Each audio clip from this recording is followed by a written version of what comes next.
Hello and welcome to the long-term review of the Skoda Slavia. The car we have with us is the Style DSG variant, and this is the top of the line variant.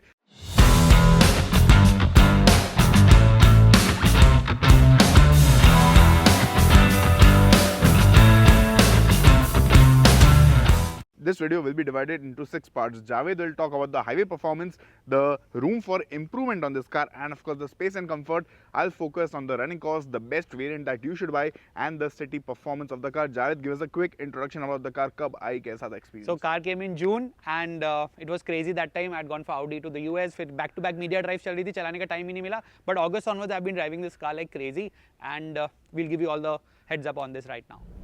So we are driving the Slavia, and I have used this car for a few days only for city commuting. So I haven't taken this car for a long drive, but मैंने office up down के लिए बहुत गाड़ी use की है because of course I just like any automatic these days. The traffic in Mumbai is so bad, the potholes are so bad. You need a car which is an automatic and with a higher ground clearance, which is where the Slavia Slavia ticks the perfect box for Mumbai. Yeah. The 7-speed DSG is actually dope, very smooth, and the 179 mm of ground clearance really helps in bad roads where there is water logging and all, especially in monsoons. Yeah, definitely. In fact, the only issue with the DSG is that between 10 to 30 kilometers per hour, it feels a little confused between downshifting and upshifting. Kabhi first gear se seedha third gear mein aa jayega, and that is where it could have been slightly tuned better. But otherwise, I think it is perfect. They have detuned it more for reliability, and that's why that happens.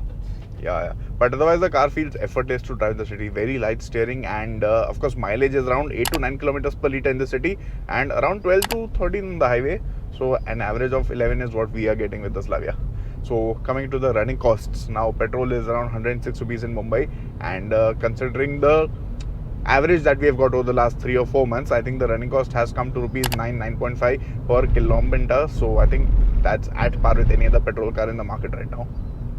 Yeah, that's true. But of course, it all depends on like the turbos, how you drive it and where you drive it. Yeah. So on the highway, I've driven it for a long time, and I've got really good fuel efficiency. Okay. Only thing is that in the traffic it tends to suck a lot of fuel because that's how turbos are tuned, right? And that's the case with any other turbo car. In this regard, I think NAs are more consistent with terms of fuel efficiency. And definitely. So now Javed will drive the car and he'll tell us more about the highway performance of this car. So one thing I like about this car is even the front passenger seat gets height adjustable feature. Yeah, definitely. That's a nice feature because the seats are the low slung. So Yeah, so someone is not really tall, they can actually bring the seat up and have a good view of the road. Yeah. Now I've been driving this car majorly on the highways because I stay in Navi Mumbai. If I have to step out, I just hit the expressway within 15 minutes. So a lot of expressway runs have happened, and I'll tell you, I got better fuel efficiency in the Slavia 1.5 than I did in the Kushaq 1 liter. Now that is mainly due to the cylinder deactivation tech which is offered in this car. So when you're consistently driving about 80-90 kilometers expressway, I drive at 95 because of speed where I don't want to get any challans. So 95 I'm driving, the 2 cylinders shut off, and I've got about 18 to 20 also on the expressway. But of course when you get off in Pune and all, there's a lot of traffic. So average, if you see 15 to 16 you get on the highway, which is really good for a car which produces so much power. Yeah.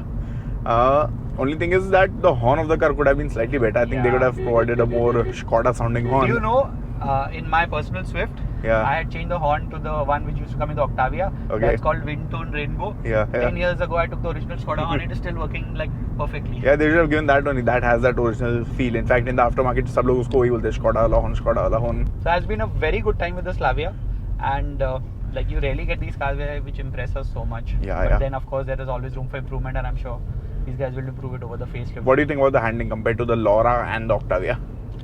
Well. So I've driven the Laura, the Octavia, even the first gen Octavia extensively over the last 10-15 years. And honestly, when I drove the Slavia for the first time, I was expecting the handling to be something like that. It is good, no doubt, but definitely not in the same lane as the Octavia. That is something else altogether. Sitting in the rear seat of the Slavia, what do you think about it for long-term thing? So I find under-thigh support lacking in all the cars. So this is no different. Headroom for me just about average. Otherwise, seats are comfortable. Comfort point of view, if you see in the segment, I think the Honda City offers the most comfortable and supportive seats. Yeah, the shape is much better on the City. In fact, यहाँ पे जो edges है वो थोड़े stiff है. So if someone is sitting in the corner, अगर 3 लोग बैठे तो वो थोड़ा edge लग सकता है. But the good thing is that you get an adjustable headrest in the middle and a 3-point seat belt. जो adjustable headrest तो काफी गाड़ियों में नहीं आता है ना. Exactly, headrest आता ही नहीं बहुत सारी गाड़ियों में. So that is there. Apart from that, what do you think about the build quality? Few things could be better. I think the plastic quality could have been better, but ठीक है. I think this car is more for the driving dynamics. Driving feel, of course, 5-star rating also they have, so that is not a bad thing at all. Also, Yeah. one thing I like is if you're sitting in the rear seat, you have these phone pockets. Yes. So आप phone आराम से रख सकते हो. Otherwise, there's no place to keep the phone in most Simply cars. clever. What are the issues? What are the niggles we faced on the Slavia? Well, not a lot of them because the car has been fairly reliable. एक दो छोटे मोटे issues है. First of all, the touchscreen loses the wireless Apple CarPlay connection. A lot of times, बहुत बार ऐसा होता है कि phone charging में connected है and then also it does not recognize the device. And if two phones are connected, it keeps switching between both of them randomly. दूसरा issue है with the auto up driver side window. I think this issue is present on the Kushaq also, Kushaq, Virtus also, Taigun, all of Virtus, them. all these cars have. So when you press the driver side window on auto up, वो कई बार it doesn't go up fully. You have to hold the button.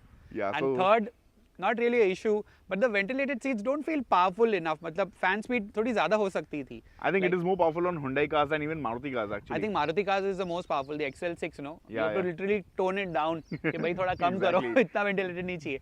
But this could have been better. Now the Slavia is available in 3 different trim options. Active is the base variant. After that comes the Ambition variant and then comes the top of the line Style variant with and without sunroof.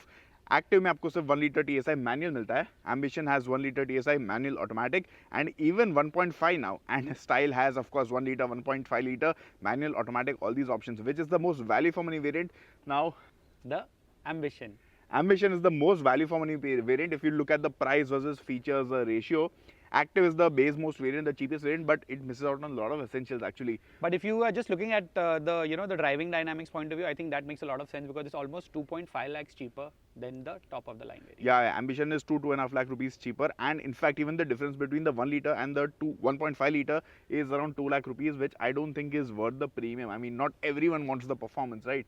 So finally, if you want all the bells and whistles, if you can splurge, get the Style variant, and it depends on you whether you want the 1 liter or the 1.5. We recommend the 1 liter because that is also a very nice engine. It has more than enough power for the Slavia, and of course, if you want all that extra power, get the 1.5. If you want something which is the most value for money variant, get the Ambition. If you're on a very tight budget and you'll have to compromise on a lot of stuff, get the Active variant.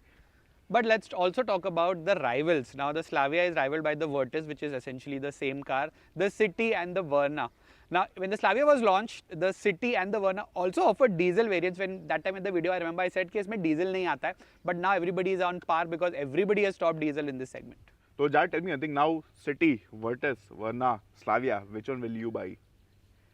Well, it's a tough one, but I'll probably go for the Virtus or the Slavia. Maybe I'm biased towards German cars. But okay, now let's talk about the City. Now City is actually a very sorted package. The NA engine is super smooth. It loves to be revved. They also have a hybrid option. City also gets ADAS now. Yeah. Now with the City, now you get good reliability. Now obviously more niggle free than this. More reliable Japanese cars are. When you talk about the Verna, they've given an even more powerful engine than this, the new 1.5 turbo, which produces 160 PS of power. Of course, when you talk about driving dynamics, nobody beats the Slavia Virtus. But again, Verna gets ADAS also nowadays, and of course, it has a very clean design. If you're a driving enthusiast, the Virtus Slavia make more sense for you. But if you want all the bells and whistles, the Verna will definitely appeal to you. So we are done with the review of the Slavia long term. आपके पास Slavia है, आप हमें experience बताएं नीचे comment section में. Of course, Virtus का भी बताएं, Kushaq का भी होता है, Taigun का भी होता है. Essentially, all of them are the same cars. But now it is time for the MotorBeam report card for the Slavia. Desirability front में this car gets a strong 5 out of 5. Performance point of view, क्या लगता है? I think 4.5 out of 5. 5 out of 5, 1.5 bro.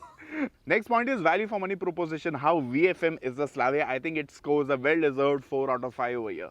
When it comes to space in the cabin and the boot, 4 on 5. Amazing. And now we have the final point, the mileage, the fuel economy. Now fuel economy depends on a lot of factors, but of course turbo petrols are known to drink a lot of fuel when it comes to traffic and city day-to-day driving, which is why we give the Slavia a 3 out of 5 rating. Not bad actually. On the highway it gives amazing fuel economy, but in the city it tends to drink fuel. So that's about it from our side. What do you think about the Slavia? What do you think about the MQB A0 Iron cars? Let us know in the comment section below. And don't forget to subscribe to the channel if you haven't already.